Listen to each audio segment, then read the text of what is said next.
Joe Biden, in his first live address to the country of his presidency, a very strange address, surreal at points, like the Biden presidency itself, felt a little bit like a dream sequence. The first part of the president's address described the sadness of the last year.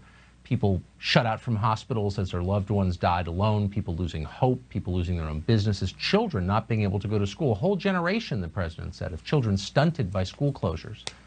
No sense at all of how any of this happened or who backed it, but they're the president showing great empathy. His plan consisting essentially of vaccines and more vaccines. By May, he said, there will be enough vaccines for every person in America. The military will give you that shot. And if you take that shot, things potentially could get back to normal. No mention at all of the people who might not want to take that shot.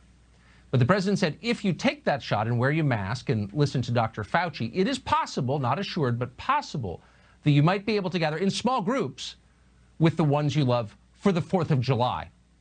We might have to rescind that right, but it's possible if you're obedient, you'll get it. Who are you talking to? This is a free people. This is a free country. How dare you tell us who we can spend the 4th of July with? Alex Berenson is a best-selling author. He joins us now with reaction, a more restrained reaction to the president's address. So, Alex, I was struck by the substance of his response to COVID, the administration's response to COVID, really is the vaccine itself. What do you make of that as a response? Well, Tucker, it's interesting. You said surreal. The word that came to my mind was bizarro. It was a bizarro speech in this bizarro world where we're all still desperately afraid of the coronavirus, where cases haven't fallen 90% since January and hospitalization 70%, where we know exactly who's at risk from this and how most of us are at very, very low to no risk from this. The world Joe Biden inhabits, and I guess the world a lot of his constituency inhabits, is not the world that I inhabit, where my kids have seen my mother for the last year, where I get together with friends if I like, where I went to Florida. And I know many, many Americans live this way.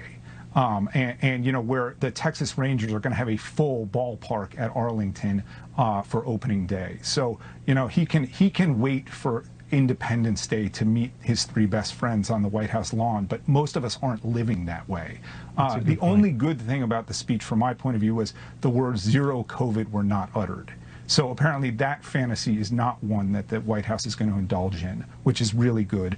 And there wasn't a lot of talk about making vaccines mandatory. But yeah, the game is to try to convince people that the vaccine saved us all, when in reality, if you look at the trends, we are headed in a very, very good direction and have been for 2 months, even though most people, haven't been close to, a vaccine. There are many kinds of mandatory, and you can have effectively mandatory where there's no government mandate, but you can't fly in an airplane. You can't go into buildings. You can't stay in a hotel. You can't live life without a vaccine. And I have to say, after watching a half an hour of that, it wouldn't shock me if that is their plan. They could be going that way, Tucker, and that's something that, we're going to have to keep an eye on. And those of us who believe in the Constitution and believe in the rights of people to make decisions about their health and in their children's health for themselves are going to have to, push back on very hard if it happens. But he didn't mention that, right? He was very, very non-specific about what might happen if you didn't, take the vaccine when you were told to. Yeah, no, it's a really good point. I hope you will come back on this topic. Alex Berenson, really amazing. I agree. One of the weirdest things I've ever seen.